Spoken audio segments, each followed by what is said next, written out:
once I was able to stand outside of my personal dynamic, because I got into a space of wallow, meaning I could not see a way out. And there was a light that shines a passage, the light being a person, that vibrated perfectly or perfect enough to release me from the veil that was put over me. And I think that happens to a lot of us. We get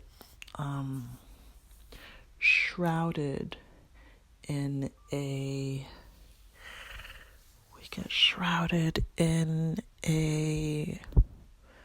thought pattern, or it's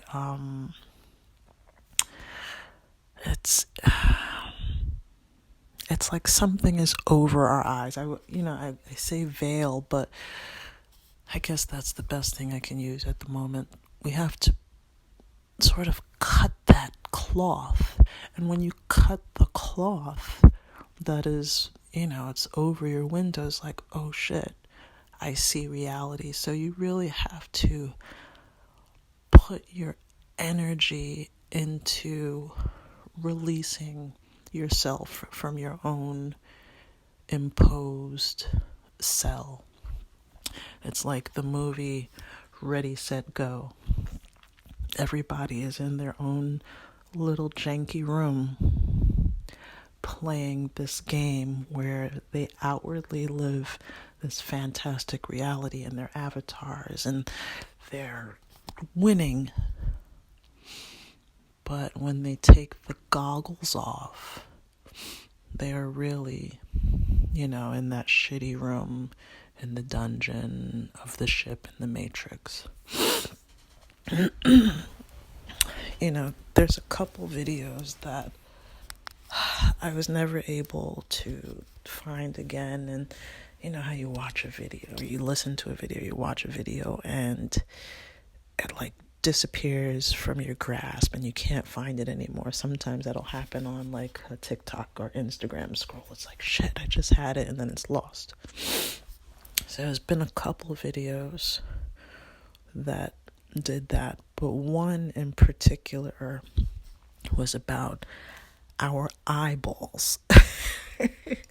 And I know I go into this weird shit, but it was talking about the lens.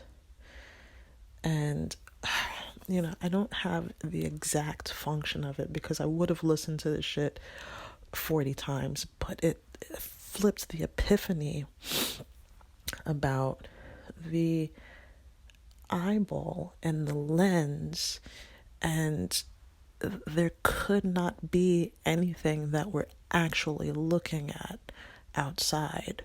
So everything that we're actually looking at is really an internal vision.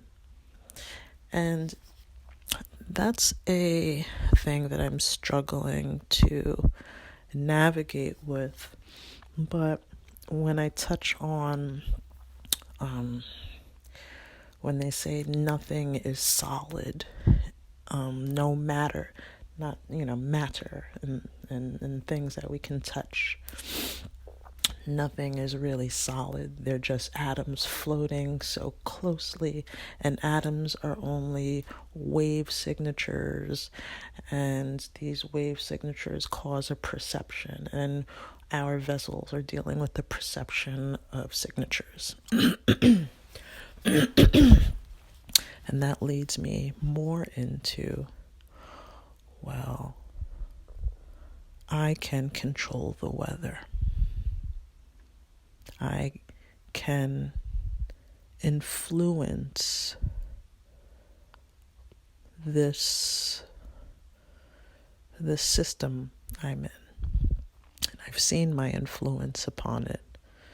And if you're here, you've probably seen your influence upon it.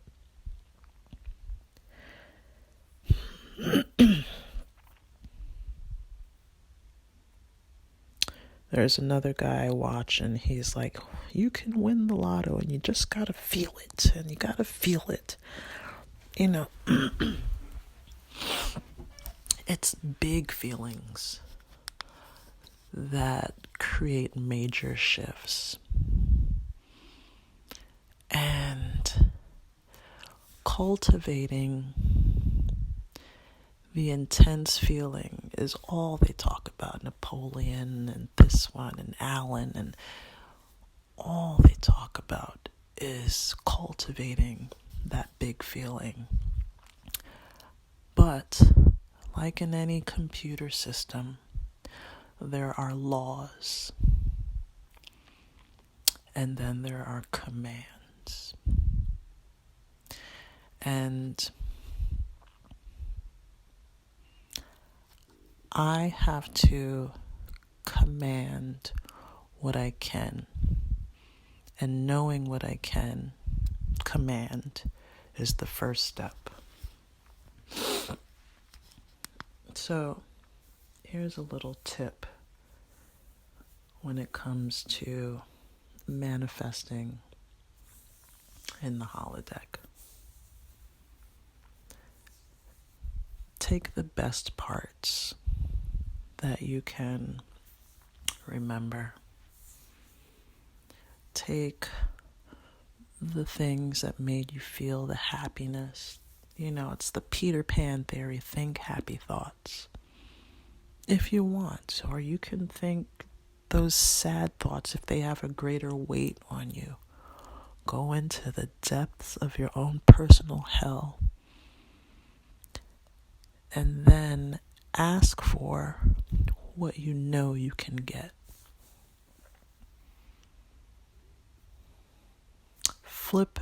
Transmute it. Transmutation is feeling really fucked up and then swinging it to the opposite polarity of, oh, he died. I feel so bad about that. But remember that time he was over there and he was bugging out on those people, and yeah, transmute it. Or think about that time that you were shining and that you felt your most amazing, and sit in that vibration and think about how you can, I don't know, it's easy. Yeah, I could use 250. That shit may drop on the floor in front of you. That happened to me one day. I'll touch on a couple notes there. I was at the water and I was crying. I was at the river, and I was just taking a moment to let it out. And I was just talking to whatever was listening. You know, I'm like, God, God, please. Or ancestors, angels, like whoever is here with me. I need a way, and I don't have any enough, and I don't have any, and I crying. And when I get to the front door of my building, I'm still kind of talking it out, just kind of like, oh God, a full, heavy energy of misery. And, I looked down on the sidewalk and somebody dropped $20. And that's nothing for a lot of people. But I was at a place where I had like $1.60 in my life. And that 20 was a sign of hope, And I think that's when I got into magic. It was that day when I realized I had some pull, and I started listening to Frederick Xavier, and he gave me a host of things to to jump into planetary magic and, things like that. And another time I was, Ryan Cropper came up with a manifestation course, and, I didn't have enough money for this $200 course, and he said, just today I'm running the special. The course is going to be, I don't know, is maybe $40. And, $40 is, at that time, was a good deal of money that I could use for the other things, I needed to use for other things, but I invested in that course. And he had some simple rules in there, and I'm not going to give away his things, but it touched into candle magic and intention and thinking about what you want, and, a host of other cool little things. And when I tell you I got $10,000 the next week, I was like, not stunned, like disbelief, like for me going from like 0 to 100 is like, what? And that led me to the place of knowing that, okay, shit is real. And, sometimes these demons, they put the veil back over your head. They keep you in chaos and confusion. And that's why I had to change my environment to get out of chaos and confusion so I could focus. Because you fall out of your magic, And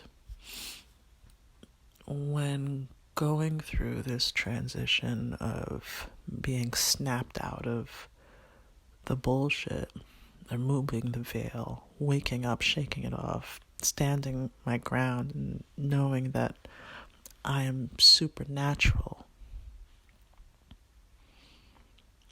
I was able to leap and bound my levels of game when it comes to this matrix. I see the devils coming at me. Boom, get out of here. Boom, get out of here. Boom, get out of here.